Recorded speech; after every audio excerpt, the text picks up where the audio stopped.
जी नमस्कार। आप मुझे ज्योतिष आचार्य नन्हे जी के नाम से जानते हैं। आज के इस वीडियो में हमारी चर्चा का विषय होगा सेपरेशन, डाइवोर्स या पति पत्नी के बीच में तकरार को दूर करने के लिए, कलह को दूर करने के लिए, प्रेम बने रहने के लिए जन्म कुंडली के माध्यम से क्या क्या ग्रह दोष निवारण करना चाहिए। तो इस संदर्भ में सबसे पहले यह जान लिया जाए कि विवाह या वैवाहिक जीवन का विचार सामान्य तौर पर जन्म कुंडली के 7वें भाव और 7वें भाव के स्वामी की स्थिति से किया जाता है। फिर अगर स्त्री जातक की कुंडली का विचार किया जा रहा है तो जन्म कुंडली में पति के कारक बृहस्पति की स्थिति का विचार करना होता है, और अगर पुरुष जातक की कुंडली का विचार किया जा रहा है तो पत्नी के कारक शुक्र की स्थिति का विचार करना होता है। लेकिन किसी किसी जातक की जन्म कुंडली में इन सब के अलावे जन्म कुंडली के दूसरे भाव की स्थिति का भी विचार करना पड़ता है, जन्म कुंडली के 9वें भाव की भी स्थिति का विचार करना पड़ता है, और फिर जन्म कुंडली के प्रथम भाव यानी कि जन्म लगन की स्थिति का भी विचार करना होता है, या किसी किसी जन्म कुंडली में। लेकिन सामान्य तौर पर जन्म कुंडली के 7वें भाव और 7वें भाव की स्थिति का विचार करना होता है, और पति का कारक ग्रह बृहस्पति की स्थिति का विचार करना होता है, पत्नी का कारक ग्रह शुक्र की स्थिति का विचार करना होता है। आइए अब बात को आगे बढ़ाया जाए। यह एक जन्म कुंडली आपके सामने पेश है। यह वृष लग्न में जन्म लेने वाले जातक की कुंडली आपके सामने है। इस जन्म कुंडली के 7वें भाव को देखा जाए, जहां नंबर 8 लिखा है, वहां 8 का मतलब हो गया वृश्चिक राशि। वहां जन्म कुंडली के 7वें भाव में चंद्रमा और बृहस्पति 2 ग्रह बैठे हुए हैं। चंद्रमा की यह नीच की राशि हो जाती है। चंद्रमा जन्म कुंडली के 7वें भाव में अपनी नीच की राशि वृश्चिक में बैठे हुए हैं। जन्म कुंडली के 7वें भाव में अपनी नीच की राशि में बैठने का प्रभाव वैवाहिक जीवन में यह अनबन और तकरार करवाता है। फिर देखिए 7वें भाव के स्वामी को देखा जाए तो 7वें भाव का स्वामी जो है इस जन्म कुंडली के 5वें भाव में यहाँ मंगल जो है वह बैठे हुए हैं। वृश्चिक राशि है 7वें भाव में, वृश्चिक राशि के स्वामी मंगल होते हैं। मंगल जो है 7वें भाव का स्वामी जन्म कुंडली के 5वें भाव में बैठे हुए हैं। वह 2 पापी ग्रह शनि और केतु से घिरा हुआ है। एक तरफ से शनि से, दूसरे तरफ से केतु से घिरा हुआ है। यह 7वें भाव का स्वामी है। तो इसका परिणाम होगा कि पति पत्नी के बीच में अनबन होता रहेगा, वैवाहिक जीवन को यह असफल बनाते हैं। ऐसे में ग्रह दोष निवारण के रूप में क्या करना चाहिए भाई? तो ऐसे में ग्रह दोष निवारण के रूप में चंद्रमा का ग्रह दोष निवारण अवश्य करना चाहिए पूजा पाठ दान धर्म के माध्यम से। तो प्रत्येक सोमवार को दूध दही से भगवान शिव का पूजन अभिषेक करना चाहिए इस जातक को। फिर 7वें भाव के स्वामी को भी पीड़ा पहुंच रही है, 2 पापी ग्रह शनि और केतु से घिरे होने के कारण। तो 7वें भाव के स्वामी मंगल की शांति के लिए देवी दुर्गा का पूजन करना चाहिए नित्य इस जातक को। क्या क्या रत्न धारण करना चाहिए वह जाना जाए। तो मंगल जो है 7वें भाव का स्वामी वह बुध के घर में बैठा हुआ है। इस जन्म कुंडली ये बुध जो है दूसरे भाव और 5वें भाव के स्वामी हो जाते हैं। तो जन्म कुंडली के दूसरे और 5वें भाव के स्वामी बुध का रत्न पन्ना धारण करना बड़ा लाभकारी होगा। फिर साथ में शनि ग्रह का रत्न नीलम धारण करना भी इस जातक के लिए अच्छा रहेगा। बुध और शनि एक साथ बैठे हुए हैं। शनि जो है यहाँ भाग्य स्थान के स्वामी हो जाते हैं, भाग्येश हो जाते हैं शनि, जो कि दूसरे भाव 5वें भाव के स्वामी बुध के साथ में बैठे हुए हैं। तो बुध ग्रह का रत्न पन्ना और शनि ग्रह का रत्न नीलम धारण करना इस जातक के लिए अच्छा रहेगा। वैवाहिक जीवन को सुख में बनाने के लिए यह बड़ा उचित कदम होगा। और इस प्रकार हमने देखा इस जन्म कुंडली में वैवाहिक जीवन में खुशी बनी रहे उसके लिए क्या क्या ग्रह दोष निवारण करना चाहिए। आइए अब हम दूसरी जन्म कुंडली लेते हैं। यह तुला लग्न में जन्म लेने वाले जातक की कुंडली आपके सामने पेश है। इस जन्म कुंडली के 7वें भाव को देखा जाए, जन्म कुंडली के 7वें भाव में जहां नंबर 1 लिखा है वह जन्म कुंडली का 7वां भाव है। 7वें भाव में मेष राशि है, 1 का मतलब हो गया मेष राशि। मेष राशि में 7वें भाव में मंगल बैठे हुए हैं। मंगल ही मेष राशि के स्वामी होते हैं। मंगल अपने घर में बैठे हुए हैं। लेकिन मंगल को देखिए, 7वें भाव के स्वामी को देखिए, 2 पापी ग्रह शनि और केतु से घिरा हुआ है। मंगल एक तरफ से शनि से, यहाँ शनि है, और दूसरे तरफ से केतु से। 6ठे भाव में शनि है 8वें भाव में केतु हैं, तो 2 पापी ग्रह से घिरा हुआ है मंगल, और सूर्य भी यहाँ साथ में है। यह भी अच्छी स्थिति नहीं कही जाएगी। इसका परिणाम होगा कि वैवाहिक जीवन में यह कलह करवाते हैं। फिर देखिए जन्म कुंडली के दूसरे भाव में, इस जन्म कुंडली के दूसरे भाव में जहाँ नंबर 8 लिखा है, यह जन्म कुंडली का दूसरा भाव है। जन्म कुंडली के दूसरे भाव में राहु बैठे हुए हैं अपनी नीच की राशि वृश्चिक में। जन्म कुंडली के दूसरे भाव में अपनी नीच की राशि में वृश्चिक में राहु का बैठना घरेलू माहौल को खराब करता है।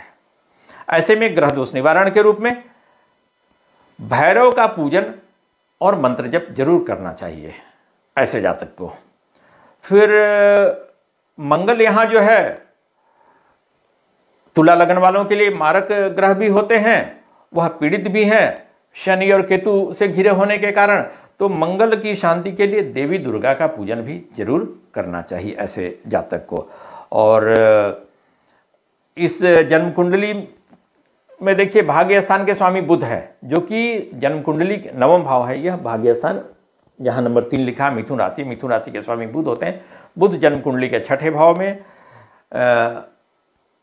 अपनी नीच की राशि मीन में बैठे हुए हैं। तो बुध ग्रह की शांति के लिए भगवान श्री गणेश का भी पूजन जरूर करना चाहिए ऐसे जातक को।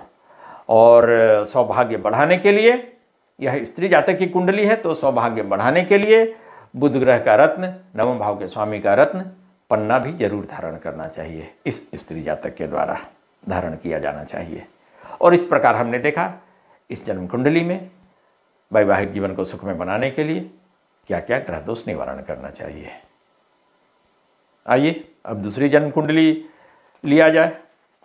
यह एक स्त्री जातक की कुंडली आपके सामने पेश है। यह वृष लग्न में जन्म लेने वाले स्त्री जातक की कुंडली है। यह इस जन्म कुंडली के 7वें भाव को देखा जाए, जहां नंबर 8 लिखा है वह जन्म कुंडली का 7वां भाव है।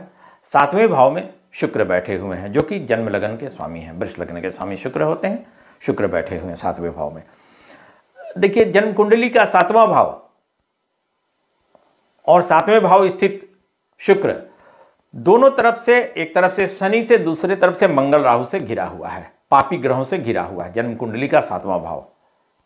इसका परिणाम होगा कि पति पत्नी के बीच में कलह होगा, अनबन होगा, वैवाहिक जीवन असफल होता है।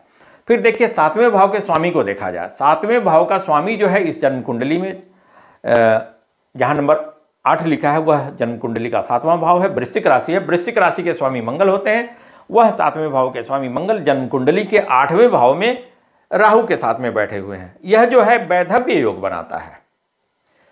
मंगल राहु का जन्म कुंडली के 8वें भाव में बैठना वैधव्य योग बनाता है। यह भी अच्छी स्थिति नहीं कही जाएगी, खराब स्थिति है वैधव्य योग का जन्म कुंडली में होना। तो ऐसे में ग्रह दोष निवारण के रूप में ऐसे जातक को नित्य देवी दुर्गा का पूजन करना चाहिए, भैरव का पूजन जप करना चाहिए, मंत्र जप करवाना चाहिए। चूंकि इस जन्म कुंडली में लग्नेश वृष लग्न का जन्म है इस जातक का, तो लग्नेश शुक्र भी पापी ग्रहों से घिरे होने के कारण पीड़ित हैं। तो लग्नेश शुक्र का रत्न सफेद पुखराज धारण करना बड़ा लाभकारी होगा। और ऐसे जातक को विवाह के पहले विष्णु विवाह, कुंभ विवाह जो होता है वह भी जरूर कर लेना चाहिए। और इस प्रकार हमने देखा कि इस जन्म कुंडली में वैवाहिक जीवन को सुखमय बनाने के लिए, सफल बनाने के लिए क्या क्या ग्रह दोष निवारण करना चाहिए। आइए अब दूसरी जन्म कुंडली देखते हैं। यह कर्क लग्न में जन्म लेने वाले जातक की कुंडली आपके सामने पेश है। इस जन्म कुंडली के 7वें भाव को देखा जाए। इस जन्म कुंडली के 7वें भाव में कोई भी ग्रह नहीं बैठे हुए हैं। जहां नंबर 10 लिखा है वह जन्म कुंडली का 7वां भाव है। 7वें भाव में कोई भी ग्रह नहीं बैठे हुए हैं। 10 का मतलब हो गया मकर राशि। मकर राशि के स्वामी शनि होते हैं। शनि इस जन्म कुंडली के 10वें भाव में केतु के साथ में बैठे हुए हैं, अपनी नीच की राशि मेष में बैठे हुए हैं। 7वें भाव के स्वामी का अपनी नीच की राशि मेष में बैठना, शनि का अपनी नीच की राशि मेष में बैठना अच्छा नहीं कहा जाएगा। यह वैवाहिक जीवन को असफल बनाते हैं। फिर देखिए इस जन्म कुंडली के 9वें भाव को देखा जाए, भाग्य स्थान को देखा जाए। जन्म कुंडली के 9वें भाव में भाग्य स्थान में मीन राशि पड़ रही है। मीन राशि के स्वामी बृहस्पति होते हैं। बृहस्पति अपने घर में भाग्य स्थान में बैठे हुए हैं। साथ में कर्क लग्न का जन्म है इस जातक का, तो लग्नेश चंद्रमा जो है वह भी साथ में बैठे हुए हैं। तो भाग्य स्थान में चंद्रमा और बृहस्पति का बैठना तो बहुत अच्छा है, सौभाग्य की वृद्धि होती है। लेकिन यह भाग्य स्थान जो है, सौभाग्य स्थान जो है इस स्त्री जातक का, एक तरफ से मंगल से और दूसरे तरफ से शनि केतु से घिरा हुआ है। यह मंगल और शनि केतु के पाप कर्तरी प्रभाव में होने के कारण सौभाग्य में कमी आएगी। ऐसे में लोग जल्द ही बिछड़ जाते हैं, पति पत्नी के बीच में यह जल्दी ही बिछड़ जाने का योग बनाता है। फिर ऐसे में ग्रह दोष निवारण के रूप में इस जातक को भाग्यस्थान के स्वामी बृहस्पति का रत्न जरूर धारण करना चाहिए, यानी कि बृहस्पति का रत्न पीला पुखराज धारण करना चाहिए।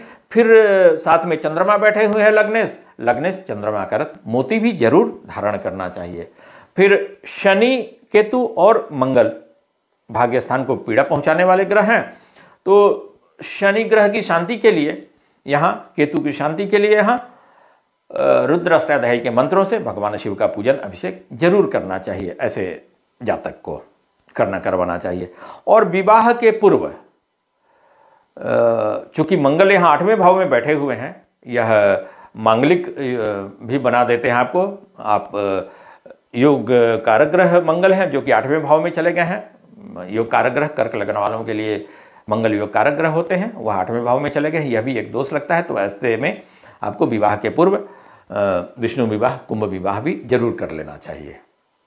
और इस प्रकार हमने देखा कि इस जन्म कुंडली में वैवाहिक जीवन को सुखमय बनाने के लिए क्या क्या ग्रह दोष निवारण करना चाहिए।